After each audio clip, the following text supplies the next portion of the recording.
میں نے تو صرف یہ بتایا کہ آنکھیں حضور پاک کی بڑی بڑی تھیں، اس میں کالی کالی پتلیاں اور نہایت ہی سفید قسم کی سفیدی. یہ تو ظاہری آنکھوں کی صورت ہم نے آپ کے سامنے رکھی. بھویں ایک دوسرے سے ملتی ہیں، یہ تو ہم نے ظاہری صورت آپ کے سامنے رکھی، لیکن اس کی جو باطنی معنوی حقیقی جو تاثیرات ہیں وہ اپنی جگہ پر ایک الگ مقام رکھتی ہیں.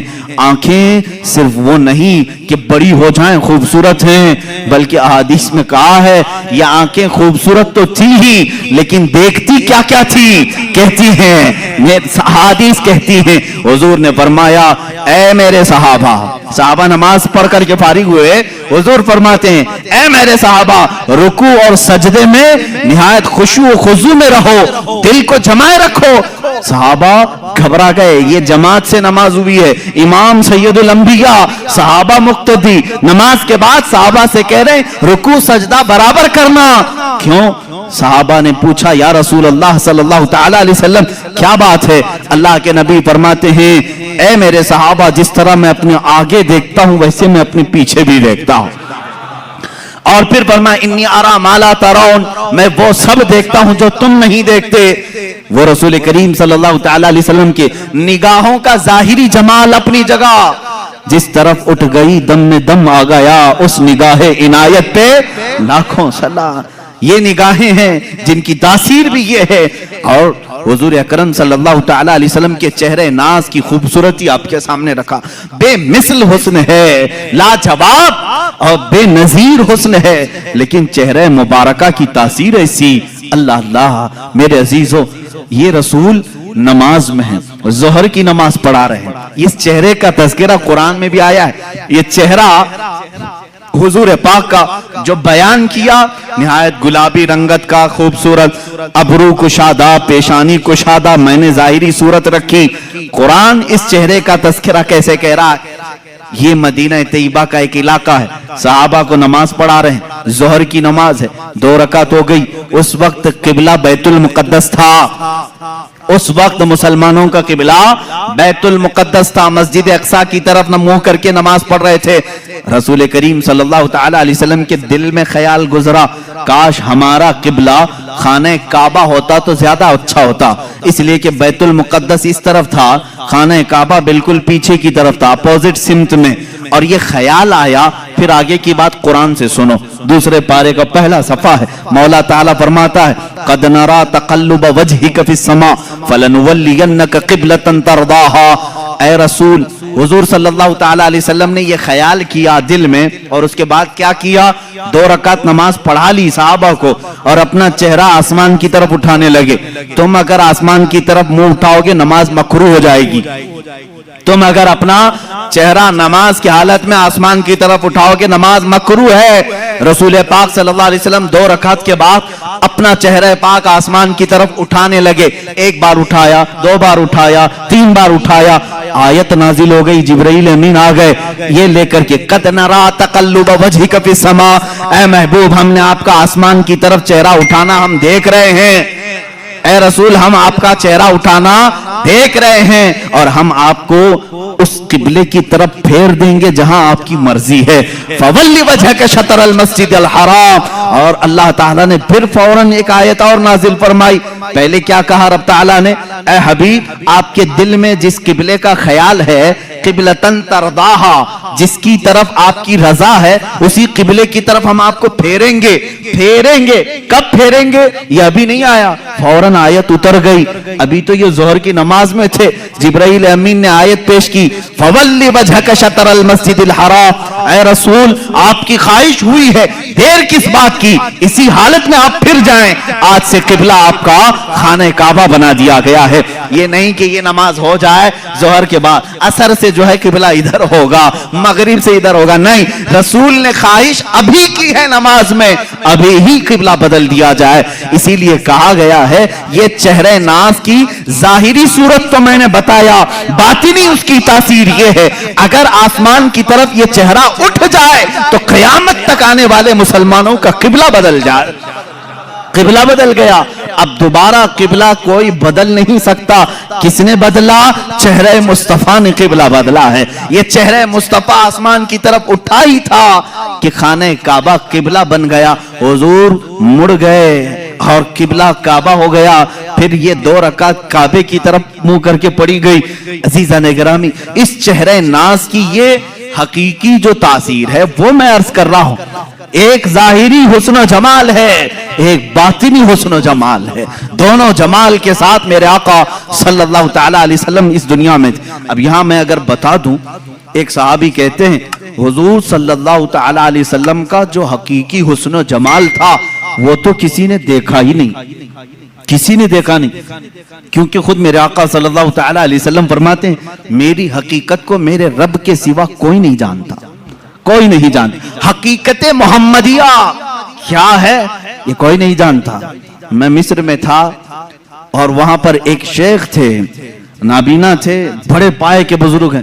14 سال سے وہ صرف حقیقت محمدیہ پر جمعہ پڑھا رہے ہیں، خطبہ دے رہے ہیں. 14 سال ہو گئے اور اسی پر گفتگو ہے.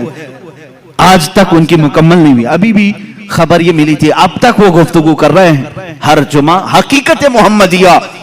میرے عزیزو، اسی لیے کہا گیا ہے کہ سارے قلم ٹوٹ گئے، زبانیں خشک ہو گئیں، لیکن رسول اللہ صلی اللہ تعالی علیہ وسلم کے اوصاف کا حق کسی نے ادا نہیں کیا. لا یمکن الثناء کما کان حقہ، جیسا ان کا حق ہے ویسی ثنا ہو ہی نہیں سکے گی. میں اب یہاں اس صحابی رسول کی بات عرض کرتا ہوں جنہوں نے یہ فرمایا رسول پاک کا حقیقی حسن و جمال کسی نے دیکھا ہی نہیں. اس لیے کہ اس صحابی نے فرمایا میں نے رسول کریم صلی اللہ تعالی علیہ وسلم سے سنا ہے اگر میرے حسن و جمال کو آشکار کر دیا جائے تو کسی کی آنکھیں دیکھنے کی تاب بھی نہیں لا سکیں گی، دیکھنے کی تاب بھی نہیں لا سکیں گی. اس سے ریلیٹڈ روایت ہمیں یہ ملتی ہے جب معراج مصطفیٰ ہوئی، میرے آقا صلی اللہ تعالی علیہ وسلم آسمانوں پر بلائے گئے. آسمانوں پر آپ کو معراج کا سفر معلوم ہے، وہ نہایت ہی اعلیٰ شان والا سفر ہے. جبرائیل امین آئے ہیں، بڑے ناز و انداز کے ساتھ لے جایا جا رہا ہے. انبیاء کے ساتھ انہیں تعارف کرایا گیا یا امامت کروائی رسول کریم صلی اللہ تعالی علیہ وسلم کی. اس کے بعد آسمانوں کا سفر. ایک روایت یہ ملتی ہے جنت کے جو فرشتے ہیں وہ جنت کی مشعلیں روشن کرنے لگے. جنت کی مشعلیں، ظاہر سی بات ہے دولہا آ رہا ہو تو آپ یا تو پھول لے کر کھڑے ہوں گے، لیکن وہ رات کا منظر تھا، لالٹین جس طرح سے کہیں آپ یا شمع روشن کر کے فرشتے کھڑے تھے، جنت کی مشعلیں روشن کی جا رہی تھی. رب ذوالجلال بہت بہتر جانتا ہے لیکن وہ اپنے حبیب کی شان بیان کرنا چاہتا ہے. فرشتوں سے فرمایا اے ملائکہ یہ مشعلیں کیوں روشن کر رہے ہو؟ فرشتوں نے عرض کیا مولا تیرے حبیب کے استقبال میں، تیرا حبیب معراج کے سفر پر ہے اور تیرے قرب کی منزلیں طے کر رہا ہے، ہم اس کی آمد کے انتظار میں، ہم اس کے استقبال میں مشعلیں روشن کر رہے ہیں. رب ذوالجلال نے فرمایا اے ملائکہ یہ مشعلیں رکھ دو، اس لیے کہ میں اپنے نبی کے، اپنے حبیب کے چہرے پر 70,000 حجابات رکھا ہوں، 70,000 پردے رکھا ہوں. اگر ان میں سے ایک پردہ میرا حبیب اٹھائے، ایک آسمان سے دوسرے آسمان کے درمیان خوب روشنی ہو جائے. ایک پردہ ہٹایا جائے تو سارے دو آسمانوں کے بیچ کا حصہ روشن ہو جائے. اللہ نے اتنے حجابات میں مصطفیٰ کریم صلی اللہ علیہ وسلم کو دنیا میں بھیجا. اسی لیے بعض بزرگوں نے فرمایا میرے آقا نور ہیں، لباس بشر میں دنیا میں آئے. ایک بات یاد رکھیں، سنیوں پر ایک بڑی تہمت لگائی جاتی ہے کہ یہ رسول پاک کو انسان نہیں مانتے، یہ صرف نور کہتے ہیں، صرف نور. نہیں میرے عزیز، نور بھی ہیں بشر بھی ہیں. بشر کے لباس میں دنیا میں تشریف لائے اور جب آسمانوں پر سفر کیے وہ اپنے نورانی صورت میں تشریف لے گئے. میرے نبی کی 2 حیثیتیں ہیں، زمین پر بشری حیثیت ہے، آسمانوں پر نوری حیثیت ہے. اسی لیے کہ میرے آقا نے خود فرمایا حضرت جابر سے اے جابر اللہ نے ساری مخلوقات میں سب سے پہلے تیرے نبی کے نور کو پیدا کیا، تیرے نبی کے نور کو پیدا کیا. اب جو نور نہ ہو اس کا آسمانوں کا سفر بھی مشکل ہے. وجہ یہ ملائکہ سفر کرتے ہیں، آسمان کیا ہے؟ یہ بادل نہیں، یہ دھواں نہیں کہ اس میں سے اڑ کے چلے جائیں، ایک دبیز پردہ ہے، زمین سے زیادہ سخت ہے آسمان، کھودو تو کھودا بھی نہیں جا سکے گا۔ کن چیزوں سے؟ بڑے الگ الگ دھات ہیں، معدنیات، جس کو آپ کہیں میٹل۔ آسمان، ہر آسمان الگ الگ میٹل کا ہے، اور اس میں دروازے ہیں، باضابطہ کھولے جاتے ہیں، یہ ہماری نگاہوں نے تو نہیں دیکھا۔ اب ان آسمانوں سے کوئی سفر کرے لباس بشر میں سمجھتا ہوں یہ مشکل ہے۔ اب یہ آسمانوں کو پھاڑے بغیر، توڑے بغیر، جیسے فلسفیوں کا اجرام فلکیہ، انہوں نے انکار کیا معراج مصطفیٰ کا، بعض فلسفی کہیں آسمان ٹوٹ ہی نہیں سکتا، اس میں سے کوئی جائے گا کیسے؟ لہذا رسول گئے ہی نہیں اوپر، کیسے جا سکتے ہیں؟ فلسفی جو ہیں وہ عقل کے دل دادا ہوتے ہیں بیچارے، جتنی سمجھ میں ہے اتنا ہی کہیں گے، یہ دکھتا تو نہیں ہے اس لیے جا نہیں سکتا کوئی آسمان کے اندر۔ اس کو ایک محقق نے سمجھایا ہے، میرے عزیز آپ مجھے دیکھو، میں چشمہ پہنا ہوا ہوں، چشمہ پہنا ہوا ہوں، اور ظاہر سی بات ہے چشمہ کیوں پہنتے ہیں؟ تھوڑا سا زیادہ نظر آئے۔ اب ظاہر سی بات ہے میری آنکھوں کے سامنے جو چشمہ ہے اس پر شیشے لگے ہوئے ہیں، اب دیکھنے والی جو چیز ہمارے اندر ہوتی ہے وہ کیا ہے؟ آنکھوں کے اندر نور کا ایک ہلکا دانہ ہوتا ہے، نور کا ایک ہلکا ذرہ ہوتا ہے، اگر وہ نور مر گیا تو تمہاری آنکھیں بھی اندھی ہو گئی۔ ہر انسان کی آنکھ میں نور، اسی لیے تو ہم کہتے ہیں نا آنکھ عطا کیجئے اس میں زیادی، اور آنکھوں کا نور، نور کیوں کہا جاتا ہے؟ ہر آنکھ کے اندر نور کا ایک ذرہ ہے، اور وہی دیکھنے کے قابل بھی ہوتا ہے۔ جب ہم نے آنکھ کھولی، چشمہ لگا ہوا ہے، وہ نور کا جو ذرہ ہے کیا میرے چشمے کو پھاڑ کر کے باہر دیکھ رہا ہے؟ اس کو یہاں سے باہر آنے کے لیے کیا چشمے کی اینک پھاڑنا پڑ رہا ہے؟ نہیں، چشمے کی اینک ویسی ہے، وہ نور کا ذرہ وہی ہے، لیکن اس چشمے کے باہر جتنی چیزیں ہیں سب کو وہ دیکھتا ہے، ساری چیزوں کی تصویر کھینچتا ہے اور اپنی آنکھوں میں اندر لیتا ہے۔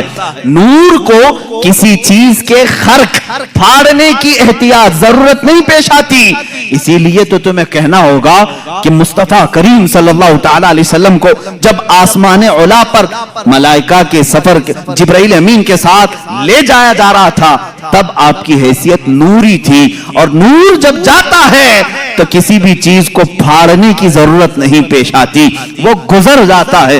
عزیزان گرامی وقار، اسی لیے کہا اللہ رب العزت نے معراج کی رات میں اپنے نبی کے حسن پر 70,000 حجابات رکھا ہوں، اگر ایک حجاب ہٹا دیا جائے تو اس کے نور سے دو آسمانوں کے بیچ روشنی ہو جائے۔ یہ رسول کریم صلی اللہ تعالی علیہ وسلم کے چہرے جمال جہاں آرا کی جو باطنی صورت ہے، میں نے ظاہری صورت بتائی، باطنی اور معنوی حقیقی جو صورت ہے وہ تو ہم میں سے کون سمجھ سکے گا۔ اسی لیے سیدنا رسول کریم صلی اللہ تعالی علیہ وسلم نے فرمایا میری حقیقت کو میرے رب کے سوا کوئی نہیں جانتا۔ اب جو گوش مبارک ہیں یعنی کان مبارک ہیں ان کو تو میں نے بتایا، ماں عائشہ صدیقہ فرماتی ہیں زلفہائے ناز میں ایسے لگتے تھے جیسے کھلے ہوئے رات میں تارے ہوں، یہ ظاہری خوبصورتی ہے، لیکن اس کی باطنی جمال، اس کا باطنی حسن، وہ کہاں تک سنتے تھے، کیا کیا سنتے تھے، یہ تو تم اندازہ بھی نہیں کر سکتے۔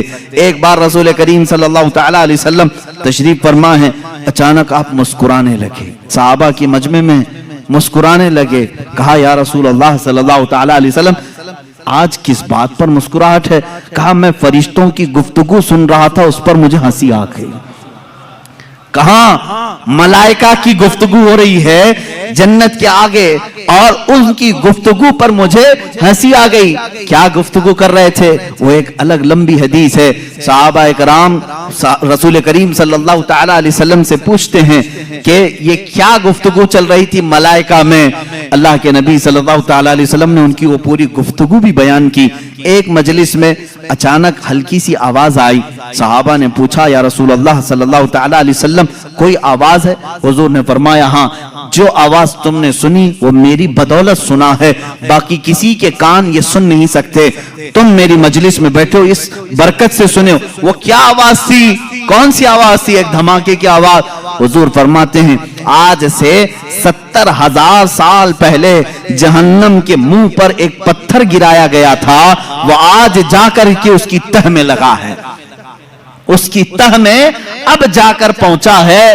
یہ اسی کی دھماکے کی آواز تھی۔ یہ اللہ کے نبی صلی اللہ تعالی علیہ وسلم کے کان مبارک ہے، دور و نزدیک کے سننے والے وہ کان لالے کرامت پہ لاکھوں سلام۔ یہ بریلوی یوں ہی سلام ہندوستان سے نہیں بھیجتے، ان کا یقین ہے ہم یہاں سے پکارے وہ وہاں سے سنے، مصطفیٰ کی سماعت پہ لاکھوں سلام۔ یقین ہے نا؟ یقین ہے، اس لیے تو ہم یہاں سے پکارتے بھی ہیں اور میرے آقا سنتے بھی ہیں، اس لیے کہ وہ کان ظاہری کانوں کی خوبصورتی اپنی جگہ پر، لیکن جو باطنی اور اس کی معنوی خوبصورتی تھی اس کو تو حدیثوں نے بیان کیا ہے۔ اللہ کے نبی صلی اللہ تعالی علیہ وسلم کیا کیا سنتے تھے، کیا کیا دیکھتے تھے، بہت ساری حدیثیں ہیں میرے عزیزو۔ جب علم غیب کی بات آئے تو انشاءاللہ العزیز اس ٹاپک پر، اس موضوع پر ہم عرض کریں گے۔ اب اللہ کے حبیب صلی اللہ تعالی علیہ وسلم کے دست مبارکہ کی بات ہے، ہاتھ مبارک حضور اکرم صلی اللہ تعالی علیہ وسلم۔ ویسے تو میں نے ہاتھ کی خوبصورتی بتائی، ہاتھ بہت لمبے بھی نہیں تھے، بہت چھوٹے بھی نہیں تھے، ہتھیلیاں اتنی نرم تھیں جیسے کوئی مسافہ کرے تو ایسا لگے کہ ریشم کے کپڑے میں اس نے اپنا ہاتھ رکھا ہو، نرم ملائم، سوز و گداز اس کے اندر تھا۔ لیکن اس کی طاقت و قوت کا حال یہ تھا، اس کی طاقت و قوت کا یہ حال تھا کہ حضور اکرم صلی اللہ تعالی علیہ وسلم نے ان ہاتھوں کو جہاں رکھا کیا کیا ہوا۔ ایک صحابی ہیں، چھوٹی عمر کے تھے، ان کے سر پر حضور صلی اللہ علیہ وسلم نے ہاتھ پھیرا اور کہا اللہ تجھے برکت عطا کرے۔ ان کی عمر 94 سال کی ہوئی، 94 سال کی، اور ان کے پورے سر میں ایک بال بھی سفید نہیں تھا، ایک بال۔ حضور کا دستے میں باقی داڑھی سفید، منہ سفید، بھویں سفید، بال چہرے سر کے ایک بھی سفید نہیں، اس لیے کہ دستے مبارکہ میرے آقا نے اس پر رکھا تھا۔ اور اتنا ہی نہیں، یہ دستے مبارکہ کی تاثیر حقیقی جو باطنی خوبصورتی ہے۔ ایک صحابی کہتے ہیں ہم رات کے وقت حضور کی مجلس میں بیٹھتے تھے، لیکن جب جانا ہوتا تو اندھیرا ہوتا۔ ایک بار ہم نے شکایت کی کہ یا رسول اللہ صلی اللہ علیہ وسلم روشنی نہیں ہے، بہت اندھیرا ہے، جائیں تو کیسے جائیں، کہیں راستے میں بھٹک نہ جائیں یا کہیں کھائی میں گر نہ جائیں۔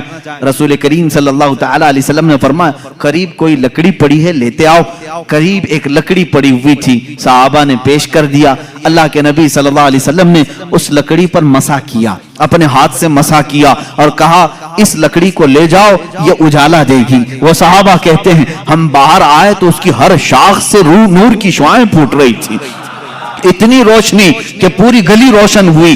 اب وہ 3 صحابہ تھے، کہتے ایک موڑ پر ہمیں راستہ بدلنا تھا، ایک کو ادھر جانا تھا، ایک کو ادھر، ایک کو ادھر، اب کیا کریں؟ ایک روشنی کا کمکمہ حضور نے دیا تھا۔ تینوں نے کہا ہم 3 ٹکڑے کرتے ہیں اور اپنے اپنے گھر لے جاتے ہیں۔ تینوں ٹکڑے کیے، ہر ٹکڑے سے وہی روشنی آ رہی تھی۔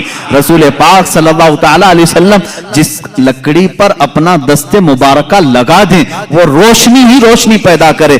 ایک صحابی ہیں جنگ بدر میں، حضرت عکاشہ رضی اللہ تعالیٰ عنہ کہتے میں غریب صحابہ میں سے تھا، کسی کے پاس تلوار تھی، کسی کے پاس چاقو تھی، میرے پاس کچھ بھی نہیں تھا۔ میں حضور کی بارگاہ میں عرض کیا کہ آقا لڑنا تو مجھے بھی ہے، جذبہ جہاد میرے بھی اندر ہے، غریب ہی ہے، غربت کی وجہ سے میرے پاس کچھ نہیں۔ حضور نے ایک لکڑی اٹھائی اور کہا جاؤ اس سے جنگ کرو۔ وہ ایک پرانی لکڑی تھی۔ وہ صحابی کہتے ہیں میرے آقا نے اپنا دست مبارک اس لکڑی پر رکھا تھا، وہ ایسی غضب کی تلوار بنی کہ اسی سے میں نے کئی لوگوں کو گھاؤ دیے، زخم دیے، اور وہ لکڑی کسی کافر کے گردن کے قریب جاتی گردن اڑ کر چلی جاتی تھی۔ وہ دست مبارکہ کی تاثیرات یہ الگ عنوان ہے میرے عزیزو، وہ چھو لیں تو اس میں برکت ہو۔ اب آؤ حضرت جابر رضی اللہ تعالیٰ عنہ کے گھر کی دعوت جو آپ نے سنا بھی تھا معجزات میں، حضور پاک صلی اللہ تعالیٰ علیہ وسلم کھانا تناول فرما لیجئے، کھانے کے بعد دسترخوان سے اپنا ہاتھ پوچھ لیا۔ حضرت جابر کہتے ہیں میں نے وہ دسترخوان اٹھا لیا اور برکت کے لیے رکھ لیا۔ اللہ اللہ، اسی صحابی کا عقیدہ بریلی کے امام نے ہمیں دیا ہے، رسول اللہ سے جو بھی چیز متعلق ہو جائے وہ ہمارے لیے برکت کا ذریعہ ہے۔